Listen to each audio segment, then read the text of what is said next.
मोक्षमार्गस्य नेतारम् भेत्तारं कर्मभूभृताम् ज्ञातारं विश्वतत्त्वानां वन्दे तद्गुणलाब्धये वन्दे तद्गुणलाब्धये मोक्षमार्ग के नेता एवं कर्म पर्वतों के भेदक और विश्व के सब तत्वों के ज्ञायक चेतन संवेदक सद्गुण आप समान प्राप्त हो यही भावना भाकर दे विनय पूर्वक करूं वंदना बारंबार जिनेश्वर देव बारंबार जिनेश्वर देव। सूत्र पाठ करेंगे।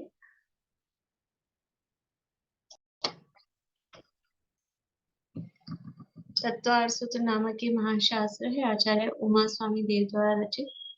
इसके अंतर्गत दूसरा अध्याय अपना चल रहा है और लगभग सबसे बड़ा अध्याय है। अनेक प्रकरण, जीव का वर्णन, मतलब प्योरली जीव का वर्णन इसी में है, समझ लीजिए। आगे फिर थोड़ा क्षेत्रात्मक आ जाएगा, थोड़ा रचनात्मक आ जाएगा, और पीछे वो ज्ञान स्वभाव का वर्णन था पहले अध्याय में।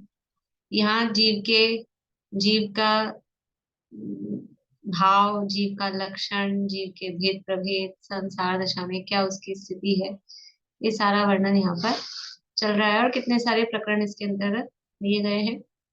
तो यहाँ मरने के बाद से शुरू किया कि जीव की क्या स्थिति होती है।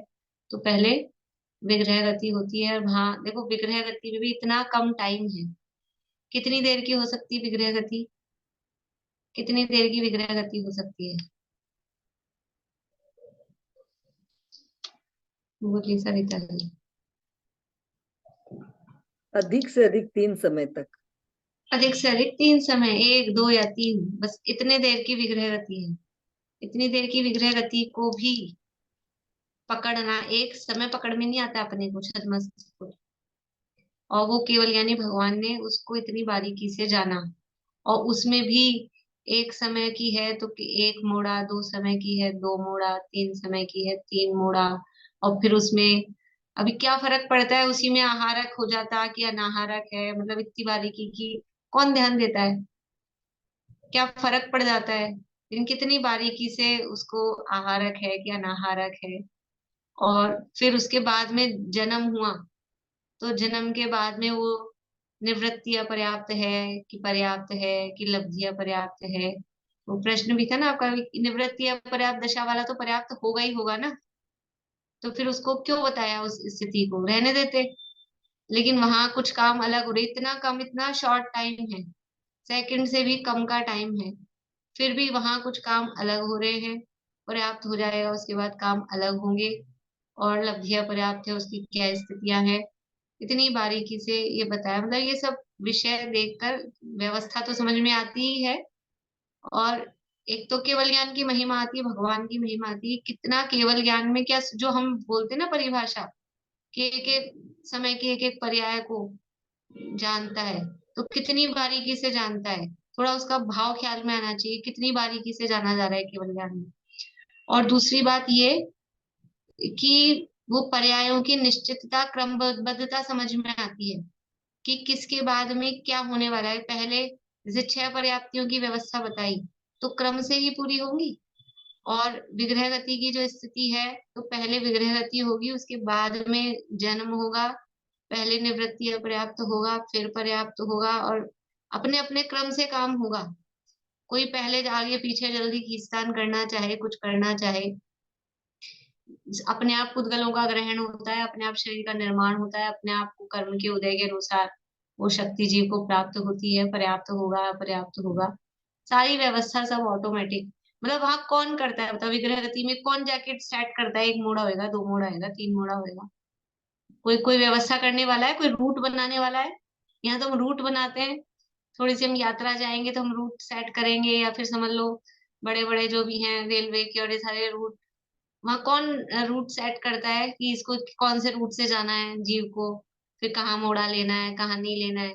सारी दुनिया की व्यवस्था ऑटोमेटिक है, अपने आप चलती है। कोई किसी का करता धरता है नहीं, कोई करने वाला है नहीं, करने की जरूरत नहीं है। और बिना करे इतनी अच्छी बढ़िया सेट चलती है, और हमको लगता है थोड़ा कर दूं, थोड़ा कर दूं, थोड़ा कर दूं, मैंने किया, मैंने किया, मैंने किया, इसमें मरे जा रहे हैं। और झगड़ा इसी बात का होता है घर में, दो तीन लेडीज हो तो यही झगड़ा होता है कि मैंने किया, मेरा नाम होना चाहिए। इसी बात का झगड़ा, कर्तृत्व का झगड़ा है खाली। और कोई किसी का करता है ही नहीं, सब अपने आप हो रहा है, सब अपने आप हो रहा है। स्वयमेव इस जगत का सब काम हो रहा है, स्वयं हो रहा है, फिर भी ये जी बीच बीच में टांग घुसाता आ रहा है जबरदस्ती। और टांग घुसाते हैं तो क्या होता है? दुनिया में कहावत प्रसिद्ध है, टांग घुसाओगे फटे में, तो फिर खुद का ही नुकसान होने वाला है। इसलिए जीव का नुकसान हो रहा है। ये जीव ये संसार में घूम क्यों रहा है?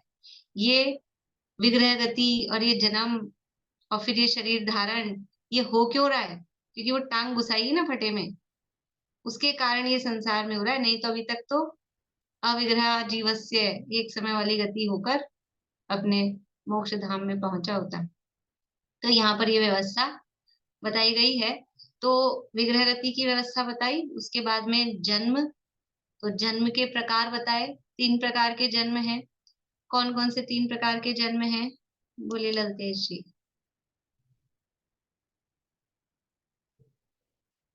समूचन, गर्भ और पोत, नहीं, उपपाद। उपाद।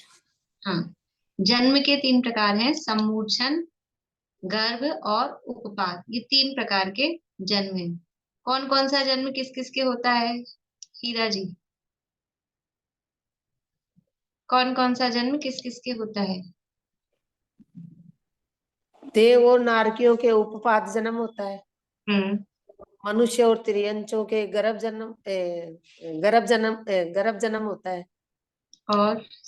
और एक इंद्रिय से लेकर विकले इंद्रिय के समूर्छन जन्म होता है।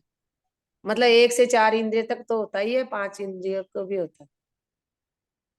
तो ये एक से जो 5 इंद्रिय तक के, ये कौन सी गति वाले जीव हैं? विग्रह गति वाले चार कार्बन। गतियों में, चार गतियों में से मनुष्य, तिर्यंच, देव, नारकी, इनमें से कौन सी गति वाले जीव हैं? विग्रह गति नहीं। ये सम्मूर्छन जन्म जिनका आप बता रहे हो ना, हाँ, 1 से 4 इंद्रिय और फिर पंच इंद्रिय भी, तो वो चार हाँ, गतियों में से कौन सी गति में से आते हैं? वो तो बता दो। चलिए, आपने जितना बोला वो ठीक तो बोला, लेकिन अधूरा है।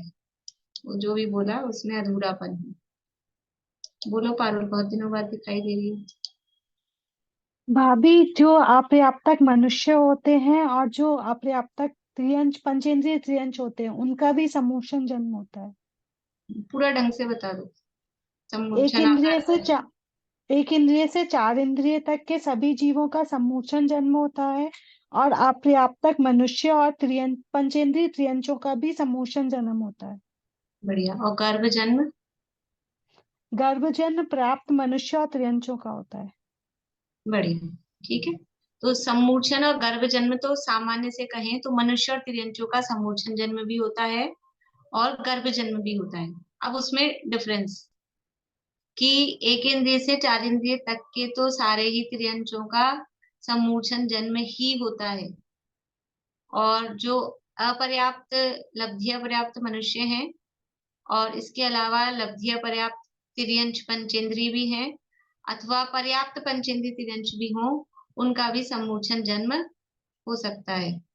और जो जो पर्याप्त मनुष्य हैं और पर्याप्त पंचेंद्रिय तिर्यंच हैं, पर्याप्त पंचेंद्रिय तिर्यंच हैं, उनका गर्भ जन्म ही होता है। यानी जो नहीं, पर्याप्त पंचेंद्रिय तिर्यंचों में ही नहीं लगा ना, पर्याप्त मनुष्यों का तो गर्भ जन्म ही होता है, और पर्याप्त पंचेंद्रिय तिर्यंचों का गर्भ जन्म भी हो सकता है और समूर्छन जन्म भी हो सकता है। ठीक है, तो मतलब इनमें मिक्स है, गर्भ और समूर्छन वाले में मनुष्य तिरंचों का होता है, तो किसका किसका कौन सा है वो अलग अलग उसमें बताया गया है। मैम मुझे ना थोड़ा सा लब्धि अपर्याप्त और निवृत्ति वाला समझ में नहीं आता है। लब्धि अपर्याप्त का मतलब यह है कि जिनकी पर्याप्तियां पूरी नहीं होंगी, शरीर पर्याप्ति भी पूरी नहीं होगी, उससे पहले ही जिन जीवों का मरण हो जाता है वो लब्धि अपर्याप्त जीव कहलाते हैं। जिन जीवों का मरण शरीर पर्याप्ति पूरी होने से पहले ही हो जाता है, अर्थात उनकी आयु एक श्वास के 18वें भाग मात्र ही होती है, उनकी पर्याप्तियां पूरी नहीं हो पाती हैं, उससे पहले ही उनका मरण हो जाता है, वो जीव लब्धि अपर्याप्त कहलाते हैं। ठीक है, इनके अपर्याप्त नाम कर्म का उदय होता है। ठीक है।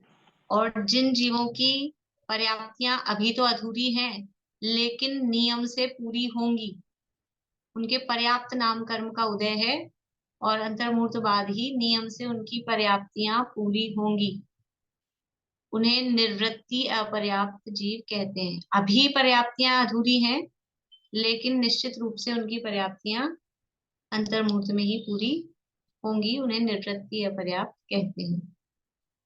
ये निगोदिया जीव होते हैं, ये भी एक इंद्रिय कुछ होते हैं क्या, मतलब ऐसे, या स्थावर जीव निगोदिया जीव में आते हैं क्या मतलब? निगोदिया जीव एक इंद्रिय तो है, निगोदिया किसे कहते हैं?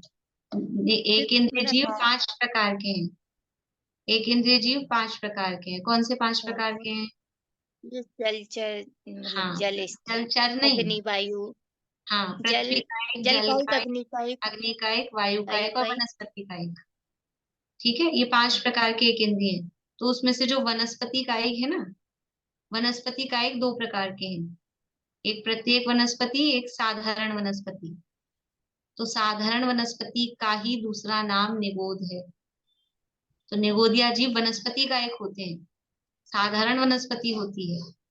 ठीक है, तो एक इंद्रिय है और वनस्पति कायिक है। ठीक है, पर निगोदिया जीव दोनों प्रकार के होते हैं, पर्याप्त भी होते हैं, अपर्याप्त भी होते हैं। तो जो अपर्याप्त निगोदिया हैं उनकी आयु श्वास के 18वें भाग होती है, और जो पर्याप्त है उनकी अंतर्मुहूर्त होती है लेकिन श्वास के 18वें भाग से ज्यादा होती है, कुछ अधिक होती है। ठीक है, यानी सारे के सारे निगोदिया वो एक श्वास में 8-10 बार जन्मे मरे हो, ऐसा सारे के सारे निगोदिया नहीं करते हैं। तो 3 प्रकार के जन्म हो गए, समूर्छन, गर्भ और उपपाद। ये 3 प्रकार के जन्म हैं। और 4 गतियों के जीवों में उपपाद जन्म तो केवल देवों और नारकियों के होता है, और समूर्छन और गर्भ जन्म वो मनुष्य और तिर्यंचों के होता है, जिसके जो होता है उसकी अपन ने जानकारी कर ली।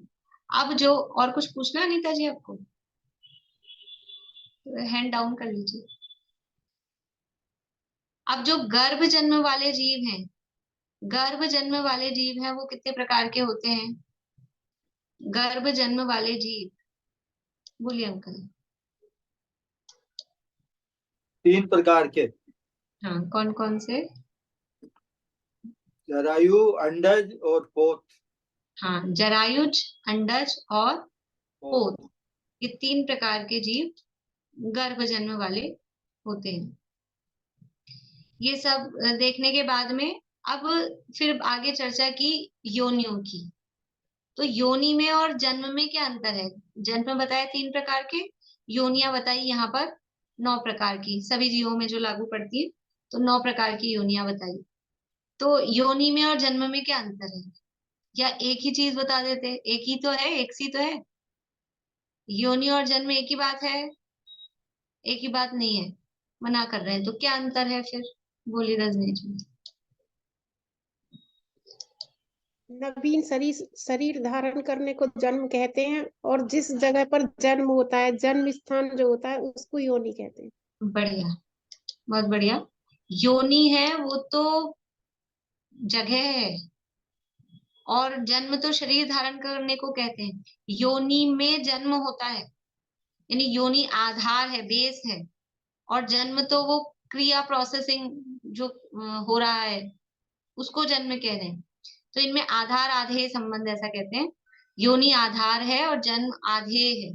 जैसे कि आधार आधेय मतलब जैसे ग्लास में पानी रखा है तो ग्लास और पानी एक ही हो गए क्या? ग्लास तो आधार है, उसमें पानी है। ऐसे ही योनि है, वो तो आधार है, वो तो स्थान है, और उसमें जन्म, वो जो शरीर का ग्रहण हो रहा है वो जन्म कहला रहा है। तो शरीर धारण करना, शरीर ग्रहण करना, वो तो जन्म कहलाता है। और योनि है उस जन्म का स्थान, जीवों के उत्पत्ति स्थान को योनि कहते हैं, तो वो स्थान है। तो दो तरह से हमने योनियों के भेद देखे हैं। कौन से दो तरह से देखे हैं? बोलिए रश्मि जी। गुण और आकृति। गुण योनि और आकृति योनि। आकृति बोलिए आकृति योनि कौन कौन सी है? आकृति योनि 3 तरह की है, हम्म, शंखावर्त और कूर्मोन्नत, और तीसरा है वंशपत्र। बढ़िया। 3 प्रकार की आकृति योनि है, शंखावर्त, कूर्मोन्नत और वंश पत्र। महापुरुषों का जन्म कौन सी योनि में होता है? महापुरुषों का जन्म कौन सी योनि में होता है? कूर्मोन्नत। कूर्मोन्नत योनि में महापुरुषों का जन्म होता है। और साधारण मनुष्यों और तिर्यंचों का जन्म कौन सी योनि में होता है? वंशपत। वंशपत। बढ़िया। और शंखावर्ती योनि की क्या विशेषता है? शंखावर्ती योनि की क्या विशेषता है? बोलिए रूपम जी। उसमें गर्भ धारण नहीं कर सकते, उसमें योग्यता नहीं होती गर्भ धारण हाँ, करने की। उसमें गर्भ धारण नहीं हो पाता है, रुक नहीं पाता है, टिक नहीं पाता है। योनि तो है, तो कुछ तो काम होता है, लेकिन फिर उसमें रह नहीं पाता है। वो इस तरह की उसकी आकृति होती है, वो शंखावर्त योनि कहलाती है। तो ये किसकी मुख्यता से कही है? ये गर्भज मनुष्य तिर्यंचों की अपेक्षा से योनि की बात की गई है, आकृति योनि की बात। सभी जीवों पर जो योनि लागू पड़ती हैं वो कौन सी योनियां हैं? वो है गुण योनि। गुण योनि वो सभी एक इंद्रिय से पंचेंद्रिय तक और चारों गतियों के जीवों पर वो लागू पड़ती हैं। कौन कौन सी हैं गुण योनियां? गुण योनि कौन कौन सी हैं, कितने प्रकार की हैं? बोलिए अनीता आंटी।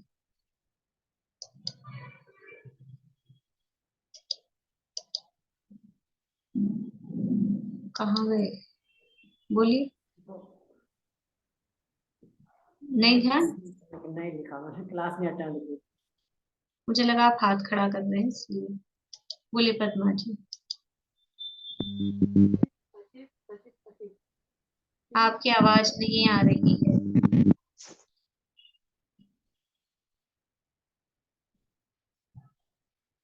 चलिए शिमला अभी बोलेंगे? नहीं? कविता जी बोलेंगे।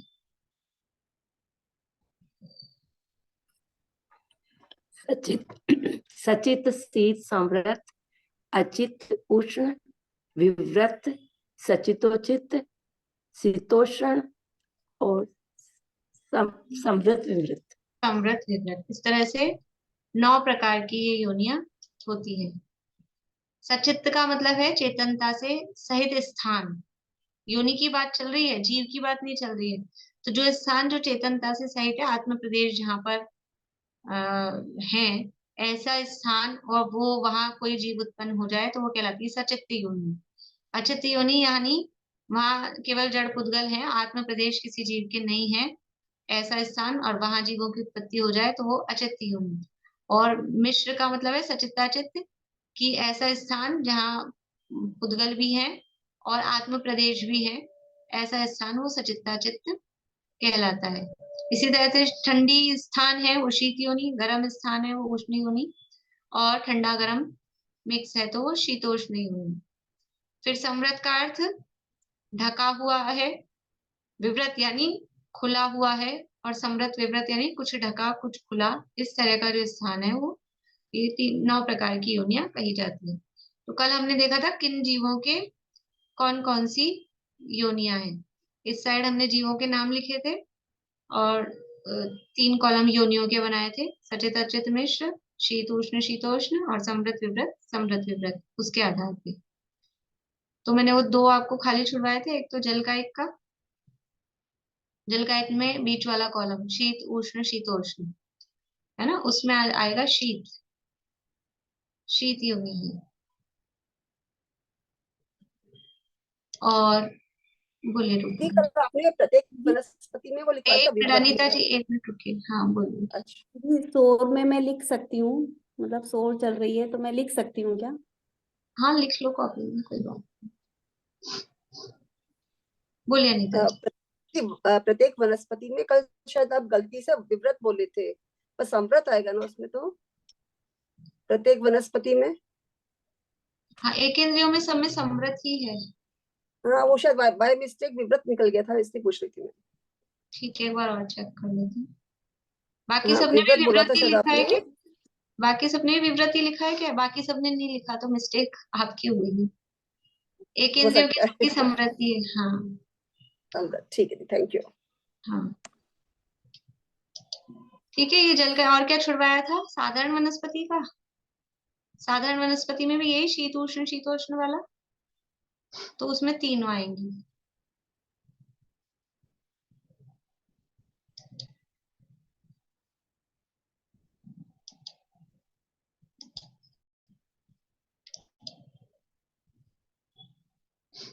देख लीजिए, ये कल अपन ने देखा था।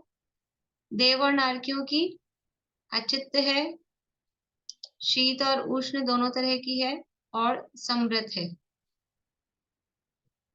नारकियों की तो समझ में आती ही है कि ऊपर के जो नरकों के बिल हैं वो उष्ण है, नीचे के 5वें के कुछ भाग 6वां और 7वां उन नरकों के बिल शीत रूप है।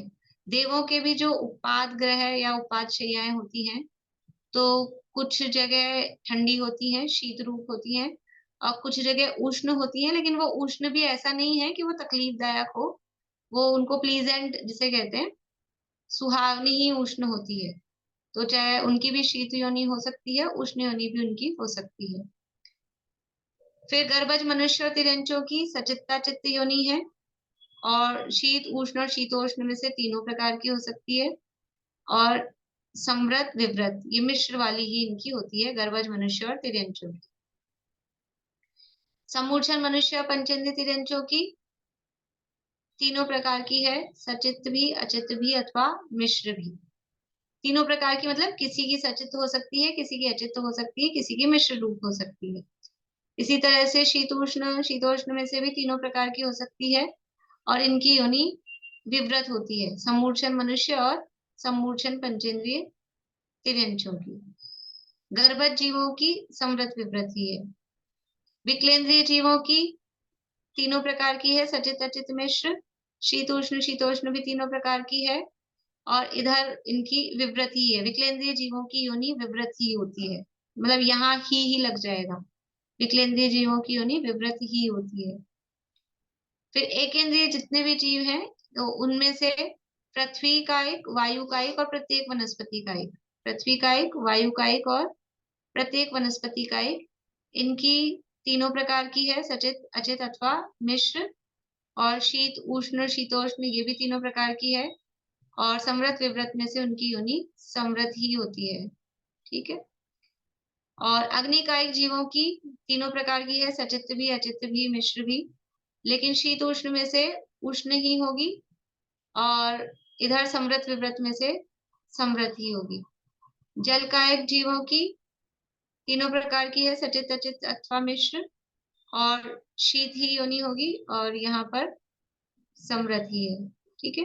इस तरह से ये कल अपन ने देखा था। अब इसको आप लोग करके आए हैं, अब इसको दूसरी तरह से क्रॉस चेक करना है अपने को, करके आए हैं कि नहीं करके आए हैं। नहीं करके आए होंगे तो कल पूछूंगी कौन कौन करके आए हैं। चलिए करके आए हैं, काफी लोग करके आए हैं, बाकी लोग ऐसे ही लाभ ले लेंगे।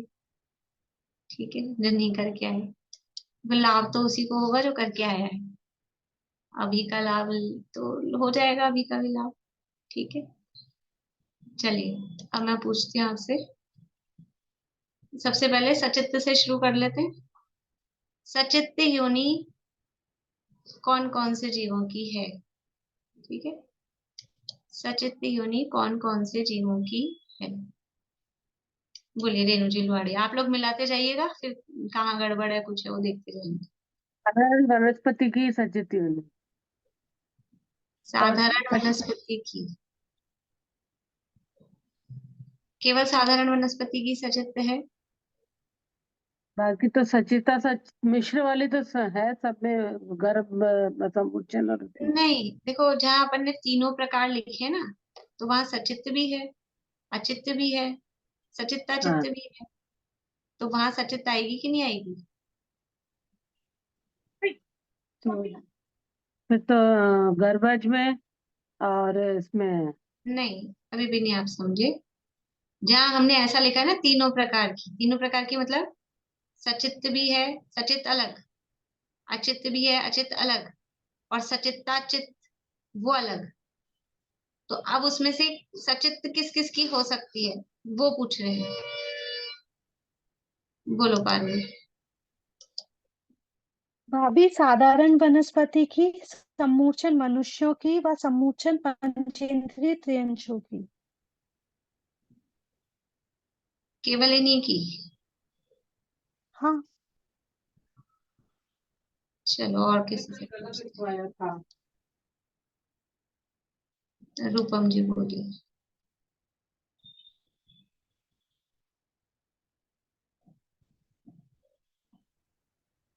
कि एक इंद्रिय जीव की और इसकी साधारण वनस्पति की, इन सभी की सचित है। हाँ, सबकी है ना। जो समूर्छन मनुष्य पंचेंद्रिय तिर्यंच, देखो इसमें अपन ने लिखा है, ये देखिए एक मिनट। समूर्छन मनुष्य पंचेंद्रिय तिर्यंच, इनमें भी तीनों प्रकार की है, मतलब इनकी भी सचित्त है। विकलेंद्रिय की भी सचित्त है। एक इंद्रिय पृथ्वी वायु प्रत्येक वनस्पति, इनकी भी सचित्त है। अग्नि कायिक की भी सचित्त है, जल कायिक की भी सचित्त है। साधारण वनस्पति की केवल सचित्त है। प्रश्न ये नहीं था केवल सचित्त किसकी है, प्रश्न ये था सचित्त योनि किन किन जीवों की है। तो साधारण वनस्पति की भी सचित्त है, पृथ्वी वायु जल अग्नि प्रत्येक वनस्पति इनकी भी सचित्त है, विकलेंद्रिय की भी सचित्त है, और समूर्छन मनुष्य और पंचेंद्रिय तिर्यंच इनकी भी सचित्त है। मतलब ऊपर के दो, देवनारकी और गर्भज मनुष्य को, इनको छोड़कर मनुष्य तिर्यंच को, बाकी जितने भी जीव थे इन सबकी सचित्त योनि भी है। अब अचित्त में पूछेंगे तो अचित्त में भी आ जाएगी उनकी, सब में है ना उनकी, दोनों तरह की है, तीनों तरह की। बोलिए भाई क्या समस्या है? मैम गर्भज का भी तो सचिता चित है, मैंने सचिता चित लिखा है। मेरे क्या लिखा है? वहां चार्ट में ही लिखा है। सचित्ता चित्त अलग चीज है और केवल सचित्त अलग है। आप तीन अलग अलग नहीं समझ रहे हैं। उनकी भी वही समस्या थी, उन रेणु जी की भी, उनको भी ये नहीं नहीं समझ। तो जो अग्निकायक वगैरह है उनकी तो मैंने मतलब जैसे जो प्रत्येक वनस्पति है जो एक इंद्रिय जीव है उनकी ये मत अचित लिखा बताइए है। मैंने क्या लिखा है, आपने क्या लिखा है वो प्रमाण नहीं है। यहाँ क्या बताया गया और अभी मैं क्या दिखा मेरा रही हूँ उस प्रमाण हिसाब नहीं से है, देखिए। इसीलिए तो मैं पूछ रही तो हूँ, डाउट मैंने क्लियर लिखा ये कर रही पता नहीं, हूँ। मैं ये दिखा रही हूँ ना बार बार में। अब आप मिला लीजिए, ये दिखाया, अभी मैंने दिखाया, और अभी पूरा चार्ट रिपीट किया मैंने, तो अभी मैम पूरा चार्ट सचिता रिपीट चित्ती किया। तो लिखा हुआ है, मेरे को समझ में नहीं आ तो रहा है। सचित, अभी मेरा प्रश्न ये था सचित्त योनि किस किस जीव की हो सकती है। तो सचित्त अलग है, सचित्ता चित्त अलग है। मैं वो समझा रही हूँ, आप समझना नहीं चाह रहे। आप एक बार सुनिए मेरी बात थोड़ी देर रुक के। तीन तरह की योनियां हैं, सचित्त, अचित्त, सचित्ताचित्त, वो अलग है। तो सचित्ताचित्त योनि है गर्भज मनुष्य और तिर्यंचों की, ठीक है। और सचित्ताचित्त योनि एक इंद्रियों की भी है, साधारण वनस्पति को छोड़कर समूर्छन मनुष्य तिर्यंचों की, विकलेंद्रियों की और एक इंद्रियों की, उनकी भी सचित्ताचित्त है, ठीक है ना। तीनों प्रकार की दे रखी है तो उनकी भी है। लेकिन अभी अब जहां तीनों प्रकार की यूनिट दी गई है, जहां जहां लिखा है तीनों प्रकार की, सचित्त भी है, अचित्त भी है, सचित्ताचित्त भी है, तो उनकी योनि सचित्त है कि नहीं है? है। तो अभी प्रश्न ये था सचित्त योनि किन किन जीवों की हो सकती है, तो केवल सचित्त को देखना है। सचित्ता चित्त अलग चीज है, उसको नहीं देखना है यहाँ पर। जब ये पूछा जाएगा सचित्ता चित्त योनि किसकी है, तो फिर केवल सचित्ता चित्त जिनकी है उनको भी, और जिनमें तीनों प्रकार दिए हैं उनको भी, सबको लेंगे। नहीं आया समझ में? हाथ खड़े कर रखे हैं सबने, क्योंकि सबने गड़बड़ किया है। मैं एक बात बोलने से पहले माफी चाहूंगी, क्योंकि कल जो लिखवाया था ना आपने, 3 जगह आपने सचित नहीं लिखवाया था, स्टार्ट में है, इसलिए सबको डाउट हो रहा है। कल 3 जगह सचित्त नहीं लिखवाया था? एक तो आपने विकलेंद्रिय में नहीं लिखवाया था, और एक आपने ये जो है ना अपने एकेंद्रीय जीव जो है इनमें नहीं लिखवाया था, आपने अच्युत और मिश्र लिखवाया था, इसलिए सबको डाउट हो रहा है। देखो मैं माफी चाहती हूँ, मैं नहीं नहीं, चार्ट ठीक, में देखा है मैंने, इसलिए बोला है। ठीक है, 1 मिनट रुकिए। कल भी मैंने इसी में से लिखवाया था। तो वो सचित लिखवाने से रह गया। अब पता नहीं मेरी गलती है या सबकी है, ये मुझे नहीं मालूम। सबने ऐसा ही लिखा है, सबने 2 ही प्रकार लिख रखे हैं, मिश्र और अचित्त, सचित्त नहीं लिखा है। चलिए, तो उसको फिर मैं कंफर्म करके मैं दूसरे ग्रंथ में से देख के बता दूंगी। ठीक है, तो फिर इसको अभी अपन छोड़ते हैं। अभी आप 84 लाख यूनियन को कर लीजिए, इसको कल करेंगे फिर। ठीक है,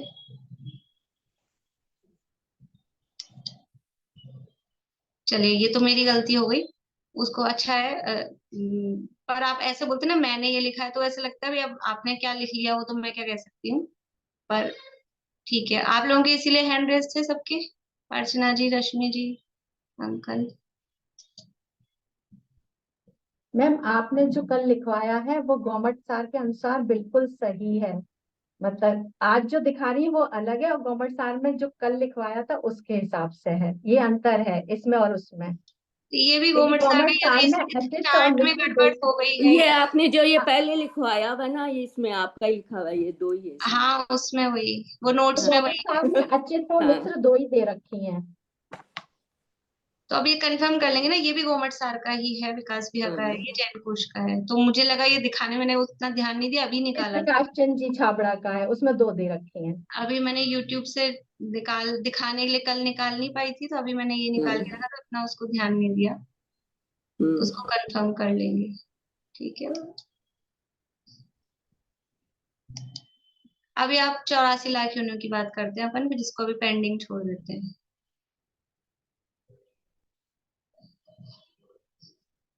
मैं ग्रुप पे डाल दूंगी जो भी होगा ना मैसेज, तो फिर आप लोग कर लेना होमवर्क देख के कंफर्म। 84 लाख यूनिया, इसमें जो एक इंद्रिय जीव है, एक इंद्रियों के भेद करेंगे अपन। पृथ्वी का एक,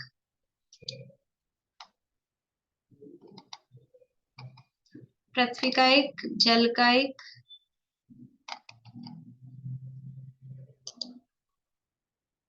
अग्नि का एक, वायु का एक, ऐसे एक के नीचे एक लिखते जाइए। पृथ्वी का एक, जल का एक, अग्नि का एक, वायु का एक, इतर निगोद, नित्य निगोद।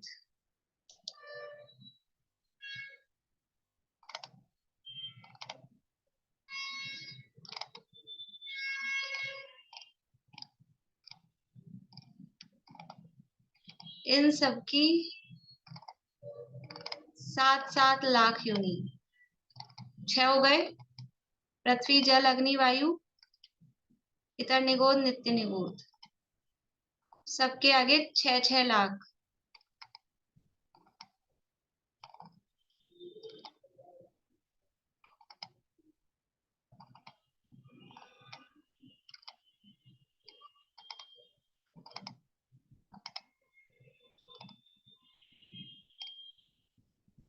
छह लाख है सबकी। फिर प्रत्येक वनस्पति की 10 लाख।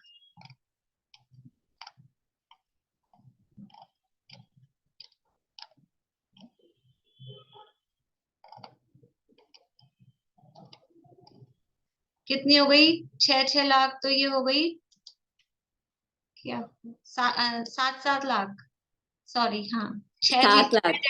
छह जगह 7-7 लाख। हाँ, 7-7 लाख। हाँ, 6 जगह है 7-7 लाख है, तो 7-6-42, ठीक है, 42 लाख, और 10 लाख है प्रत्येक वनस्पति की, तो एक इंद्रिय की हो गई है 52 लाख कुल मिला के।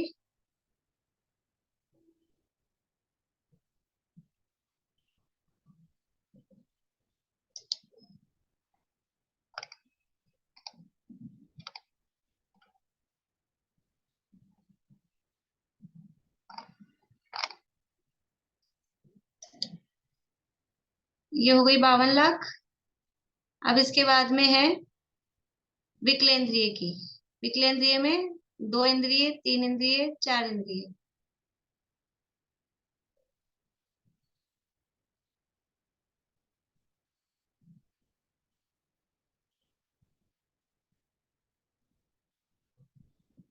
इनकी है 2-2 लाख, ठीक है, 2 लाख 2 इंद्रिय की, 2 लाख 3 इंद्रिय की, 2 लाख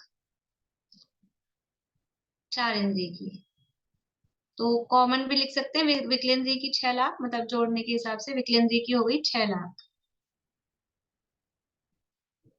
6 प्रकार के स्थावरों में तो 7-7 लाख, पृथ्वी, जल, अग्नि, वायु, इतर निगोद, नित्य निगोद, सबकी 7-7 लाख योनियां, तो 7-6-42 लाख। और प्रत्येक वनस्पति की है 10 लाख। सुना होगा आप लोगों ने कभी, जो कभी त्याग वगैरह का प्रकरण आता है कि 10 लाख प्रकार की वनस्पतियां होती हैं, हम उसमें से कितनी खाते हैं, और जब तक हम त्याग नहीं करते हैं, हम नियम नहीं लेते हैं, तो 10 लाख प्रकार की वनस्पति का दोष, वो अविरमण रूप पाप लगता रहता है। क्या कभी हम जिंदगी भर में 10 लाख टाइप की वनस्पतियां खा सकते हैं? ज्यादा से ज्यादा 100-150, ज्यादा से ज्यादा इतनी ही खाते होंगे, 200 मान लो, कोई ज्यादा खाता है तो, कुछ इससे ज्यादा तो नहीं खा सकते, 1 लाख भी नहीं खा सकते हैं। और पाप कितना लगता रहता है? त्याग नहीं किया ना, वो अविरमण रूप हिंसा बताई थी, बिना त्याग के, बिना नियम के, वो 10 लाख प्रकार की वनस्पति खाने का दोष निरंतर लगता रहता है। ये 10 लाख प्रकार की उनकी योनियां हैं, उनकी उत्पत्ति के स्थान है अलग अलग टाइप से। तो ये सब कुल मिला के एक इंद्रिय की कितनी योनियां हो गई हैं? एक इंद्रिय की कुल मिला के 52 लाख, क्योंकि प्रत्येक वनस्पति भी एक इंद्रिय है, तो 42 लाख तो उन सब की हुई थी, और 10 लाख ये 52 लाख। विकलेंद्रिय की हो गई 6 लाख, 2-2 लाख करके 6 लाख, ये हो गए हैं 58 लाख। अब है पंचेंद्रिय तिर्यंच। पंचेंद्रिय तिर्यंचों की 4 लाख, तो ये सब मिला के हो गए यहाँ तिर्यंच पूरे। एक इंद्रिय से लेके विकलेंद्रिय, पंचेंद्रिय, ये सब हो गए तिर्यंच, ये तिर्यंच हो गए। अब है देवों की। देवों की 4 लाख, फिर है नारकियों की। नारकियों की 4 लाख, कितने हो गए? 58 माह तक हुए थे, और फिर 4-4-4 3 बार हुआ 12, 70 लाख हो गई। और अब मनुष्यों की है 14 लाख योनियां, 14 लाख मनुष्यों की योनियां।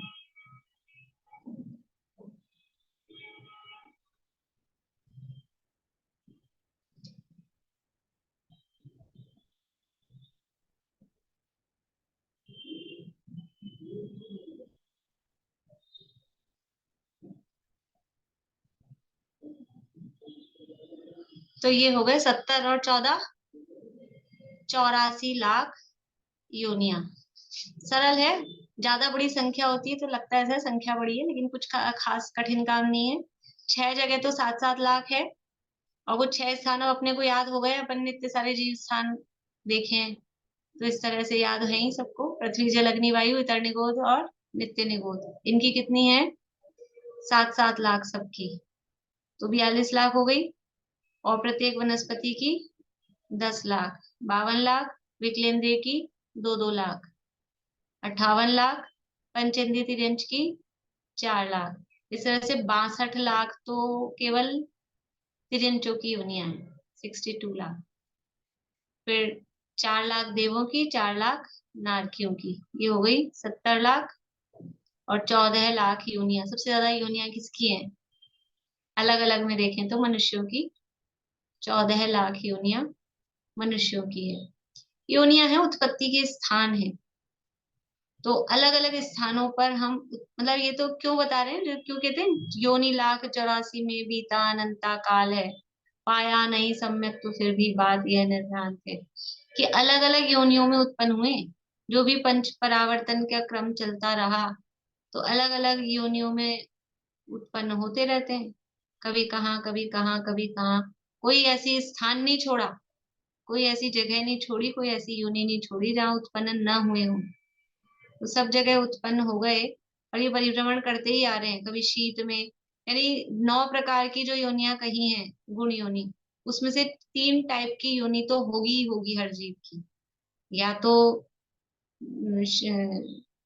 अपने सचित अचित मिश्र में से एक, कम से कम एक तो होगी, और एक ही होगी, किसी एक जीव की तो एक ही होगी तीनों में से। वो जहाँ तीनों तीनों लिखा है ना, वहां भी कॉमन रूप से लिखा है, किसी पर्टिकुलर एक जीव की तो तीनों में से एक होगी। शीत उष्ण शीतोष्ण में से कोई एक सी होगी, और समृत विव्रत में से कोई एक होगी। तो 3-3 प्रकार की योनियां तो है ही। और उसमें से भी ये जो टाइप्स बताए हैं, इनके कॉम्बिनेशन से भी और इन टाइप्स से भी, ये जो 84 लाख योनियां हैं, 84 लाख योनियों में निरंतर जीव जन्मता रहता है, फिर मरता रहता है, फिर जन्मता रहता है। कब तक जन्मेगा मरेगा, कब क्यों जन्मा मर रहा है, ये सम्यक दर्शन प्राप्त नहीं किया, अपने स्वरूप को नहीं जाना, अपने असली क्षेत्र को, और ये नहीं जाना कि मेरी उत्पत्ति नहीं होती, मेरा जन्म ही नहीं होता। अपना जन्म मानता है तो वो जन्म के स्थान मिलते रहते हैं। मैं अनादि अनंत अजन्मा, और अजन्मा इसलिए अमरा, अमर, अमरा अमर, मेरा जन्म नहीं, मेरा मरण नहीं, ऐसा मैं हूं। तो अपने अपने अनादि निधन स्वरूप को भूलते हैं, तो ये 84 लाख योनियों में परिभ्रमण होता रहता है। बोलिए दीपिका जी। यहाँ योनियां तो अभी अपन ने 9 देखी, तो फिर यहाँ ये 84 लाख योनि से क्या तात्पर्य है? वो जो जो उनकी उत्पत्ति के जैसे जैसे स्थान बनते हैं ना, कहाँ कहाँ, तो उन स्थानों के आधार पे ये योनियां अलग अलग कही है। मतलब 9 स्थान के से कॉम्बिनेशन, 9 के कॉम्बिनेशन बनाएंगे तो भी 84 लाख नहीं बनने वाले, लाखों में नहीं बनने वाले। इसीलिए पूछा। तो वो जो उनकी जगह है उत्पत्ति के स्थान, तो अलग अलग, जैसे मतलब उनकी जो वेरिएशन, जो वैरायटी से समझ लीजिए कि चींटियां उत्पन्न होती हैं, तो कहाँ उत्पन्न होंगी, तो एक एक बूंद चाशनी गिरी होगी और वो पतली चाशनी होगी रसगुल्ले वाली, या फिर गाढ़ी पतासे वाली, या फिर मतलब उसमें जैसे अलग मतलब अलग वो कॉम्बिनेशन है, ये कॉम्बिनेशन कम ज्यादा होकर 84 लाख हो जाते हैं, कहने हाँ का मतलब वो ये। उनके हाँ कहाँ कहाँ उत्पन्न हो सकते हैं ना, ऐसे अलग अलग। मतलब ऐसा नहीं है कि ले चीनी में ही उत्पन्न होगी, तेल में आ जाती है। मतलब ये है कि इनका कॉम्बिनेशन सचित और शीत और इनका कॉम्बिनेशन 84 लाख हो सकते हैं। हाँ तो उन हाँ, 84 लाख कॉम्बिनेशन में जीव तारतम्य जन्म होके, लेते हैं। हाँ उसमें तारतम्य होके वो कॉम्बिनेशन हो जाएंगे। बोलो पारुल। और भाभी एक बात मोटा मोटी, एक मिनट पारुल, हाँ बोलिए दीपिका। तो वो जैसे इसमें अपन ने लिखा 10 लाख प्रत्येक वनस्पति होती है, या इतने इतने जीवों में से जब हमको त्याग करना होता है तो हम कोई भी, जैसे आपने कहा 200 से ज्यादा नहीं खाते, तो हम अगर ये कहें कि हम 200 वनस्पतियों के अलावा बाकी का त्याग है, तो फिर इस तरीके से हम नियम ले सकते हैं, क्योंकि इसमें तो अधूरा संख्या हो से नहीं होगा नियम, संख्या से नहीं होगा नियम, बराबर उनके नाम, नाम पूर्वक। तो कम से कम 150 के तो नाम लिख लें, और फिर उसके भाई उस अब कुछ को फिर वैसे संख्या में छोड़ दें। लेकिन ऐसे हम संख्या में छोड़ दें तो वो तो फिर वैसा ही है जैसे उस दिन कहा था ना कि मैं इस दिशा में जहां तक नहीं जाऊंगा वहां तक का मेरा त्याग है, जब तो तक नहीं जैसे जाऊंगा हम उस। ये नियम लेते हैं कि 10 हरि के अलावा बाकी का त्याग है, तो ये गलत है। जैसे हम सुबह नियम लेते हैं कि 10 हरी के अलावा बाकी का त्याग, तो ये गलत हुआ फिर? मतलब सही तरीका तो ये है कि हम वो 10 हरि के नाम रख लें, और अगर अपने को ऐसा है तो हम 20-25 के नाम रख लें, और इनमें से कोई सी 10, कभी कोई सी 10, मतलब एक एक जैसे दिग्व्रत दायरा देश बना लो, मतलब एक बड़ी मर्यादा तो हो, फिर उसमें से अपन की इनमें से कोई सी इतनी ही खाएंगे आज। अच्छा। हर चीज में ऐसा ही है, जैसे जाने आने की मर्यादा में भी पहले दिग्व्रत है फिर देशव्रत है, ऐसे ही कपड़ों में भी कि हमने 50 साड़ियां सेट कर ली, ये है। अब इनमें से भी कोई आज 5 ही पहननी है, आज के दिन, तब कोई सी अगर मान लो कभी हो गई 5, तब इसके बाद छठी नहीं पहनेंगे, तो वो चल सकता है। लेकिन बिल्कुल ही कोई सी भी कर लें, एक का भी नाम नहीं रखें, तो वो तो फिर वैसे ही हो गया। बोलो पारुल। भाभी, तो ये जो पंचेंद्रियों में आपने योनियां लिखा है, इसका मतलब तो ये हो गया कि देवों के 7 लाख शैया हैं और नारकियों के केवल 7 लाख बिल हैं। 4 लाख है, 4 हाँ, 4 लाख। 4 लाख देवों की सैया हैं और 4 लाख ही नारकियों के बिल हैं। नहीं, बिल तो 4 लाख हो मतलब ऐसा तो देखो, बिल ज्यादा भी हो, मतलब उनके ये इसको और विचार लेंगे कि वो जो उनके जो कॉम्बिनेशंस हैं वो उतने, मान लो एक ही कॉम्बिनेशन के ज्यादा भी हो, तो उसको एक गिन लिया गया है क्या, मतलब जो कॉम्बिनेशन, उसको और देख लेंगे, विचार लेंगे, है ना। लिख के रखना है इस प्रश्न को, तो जवाब इसका देखेंगे। और बोलिए रश्मि जी। एक क्वेश्चन पूछ लूं क्या मैं आपसे? ये प्रतिक्रमण में जो आता है ना, इंद्रिय, ये निगोद के और ये तो सारे 7-7 लाख आए और ये भी 2-2 लाख आए, लेकिन इसमें जो ये आया है ना, माता पक्ष के मनुष्य गति 14 लाख 84 लाख, माता पक्ष के पिता पक्ष के 199 लाख, कुल कोटि सूक्ष्म बादर, वो ये कुल क्या है, समझ? वो कुल अलग है, वो कुल शब्द उसमें आया था उस दिन कार्तिकेय परीक्षा में। कुल का हाँ मतलब होता है, देखो योनि तो है उत्पत्ति का स्थान जहाँ जन्म हाँ होता है, और हाँ कुल है वो पुद्गलों का, शरीर के मतलब कुल पिता, कुल वैसे तो जो कुल और जाति जो मदों के अंतर्गत आता है ना, जाति यानी माता पक्ष, कुल हाँ हाँ यानी पिता पक्ष, तो उसलिए कुल शब्द से वहां पिता पक्ष लिख दिया है। लेकिन हाँ कुल का मतलब है वो शरीरों का आकार कहो या उस शरीर की रचना कहो, जो पुद्गल है उसको बोलते हैं कुल। तो वो हाँ, पुद्गल है 199 लाख 99, हाँ करोड़ या 197 करोड़ हाँ कुल। हाँ तो कुल तो इतने हैं, योनिया 84 लाख है, कुल मतलब है वो पुद्गल, जिन पुद्गलों से शरीर बन रहा है, तो हाँ, उनका अच्छा, उसके लिए आकार आया है। प्रकार अथवा हाँ हाँ, वो पुद्गल कौन से हैं उसके आधार पे, आकार उसके प्रकार आधार इसका पर। मतलब जैसे कि अलग अलग आकार है ना सबका। हम्म। उदाहरण के लिए बता रही हूँ, गाय का आकार अलग है, गधे का आकार अलग है, घोड़े का आकार अलग है, ऐसे वो जो पुद्गल हैं वो पुद्गलों की आकृतियां अलग अलग हैं।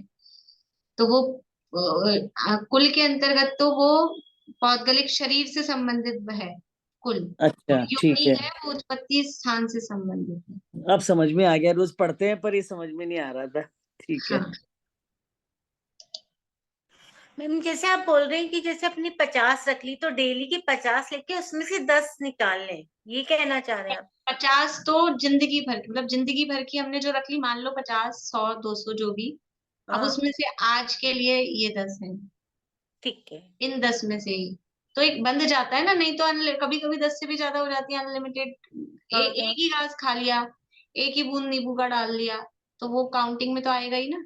तो थोड़ा सा हम मर्यादा में, हमको संयम से रहना आता है कि अब ठीक। नहीं, और फिर ध्यान भी रखना पड़ता है, तो थोड़ा ऐसे तो ध्यान ही नहीं कितना खा हाँ रहे हैं, खान कितनी बार खाए जा रहे हैं, जब तक कोई नियम नहीं होता तो जो आया कुछ भी मुंह में डाल लिया चलता है। और नियम कर लिया कि हम 2 ही बार खाएंगे कि 4 ही बार खाएंगे कि 6 ही बार खाएंगे, तो कुछ तो मर्यादा होती ही है। इसलिए यहाँ पे, इसलिए अपने यहाँ यद्यपि व्रत तो वही नियम पूर्वक पंचम स्थान में होते हैं, लेकिन उसके अभ्यास रूप में जिससे जितना हो सके, जैसा 6 बार का भी नियम लेते हैं तो 6 बार में भी बंधे ना, बिल्कुल। फिर ऐसा तो नहीं होगा आते जाते कुछ भी फांक लिया मुंह में, कोई आंवला पड़ा है, कोई सौंफ पड़ी है, कोई इलायची पड़ी है, कुछ भी, तो वो तो अमर्यादित ही चलता रहता है। तो वो हाँ। एक नियम में आदत होती है कि नहीं, थोड़ा हम संयम से रहे उस आधार। और मैम पान में तो शायद 50 होती है ना, 50 के हिसाब से काउंट होता है ना पान तो। क्या चीज? मतलब 50 हरी आ जाती है एक पान के अंदर। पान में? हाँ। एक पान में 50 हरी? ये तो मैंने आज पहली बार सुना है। पान तो पत्ता वैसे ही अभक्ष्य होता है, सप्रतिष्ठित होता है पान का पत्ता, अच्छा अच्छा। तो वो अभक्ष्य ही होता है। अच्छा ठीक है। हाँ, पान का पत्ता सप्रतिष्ठित होता है, अभक्ष्य होता है। चलिए, कुछ लोगों के चेहरे ऐसे हो रहे हैं, शायद पहली बार सुना है। पान अभक्ष्य होता है, बिल्कुल अभक्ष्य होता है, खाने योग्य नहीं होता है। चलता है बहुत अपने में लोगों में, इसीलिए मुझे लगा फिर से बोल देती हूँ। पान अभक्ष्य होता है, नहीं खाने योग्य होता है। ठीक है। और वो जो बाजार से बन बन के, घर में तो कौन, घर में पहले बनाते थे, अभी कोई कहे हम घर में बनाते हैं, तो भी उसमें जो चीजें लगती है वो भी सब अभक्ष्य होती है, गुलकंद गुलकंद वो सब चीजें अभक्ष्य होती है। वो पत्ता अपने आप में अभक्ष्य है, सप्रतिष्ठित है। बोलिए भाई। और पान की तो बेल लगती है ना, बेल ऊपर। अरे, बेल से मतलब नहीं है। सप्रतिष्ठित अप्रतिष्ठित पढ़ाया था आपने, शायद अटेंड नहीं किया, आप सुन लेना, मैंने हेडिंग डाला होगा सप्रतिष्ठित अप्रतिष्ठित के नाम से। सप्रतिष्ठित का मतलब है कि वो बेल तो लगती है, लेकिन उसके आश्रय से अनंत जीव, अनंत निगोदिया जीव होते हैं, तो जितना दोष आलू खाने में होता है उतना ही दोष उसमें होता है, उतने ही जीवों का घात उसमें होता है, पहली बार सुना है आज। इसलिए वो अभक्ष्य होता है। ठीक है। ऐसे ही पालक का भी है। अब मैं बोलूंगी तो सबके और कहा आंखें फटी फटी रहेंगी, क्योंकि चलता है जैनों में, तो अभी तो सर्दियों में तो खूब ही चलता है। पालक भी सप्रतिष्ठित होता है, पालक का। ठीक है ना, जिससे जितना जो बने, नहीं खाने योग्य चीजें। जैनवाणी स्तुति।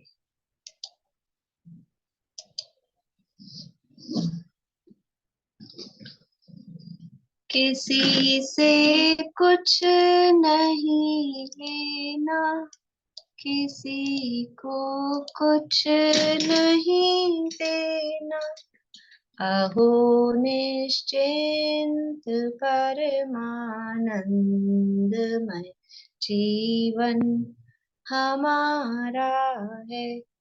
ज्ञानमय लोक है मेरा, ज्ञान ही रूप है मेरा, परम निर्दोष समतामय ज्ञान जीवन हमारा है।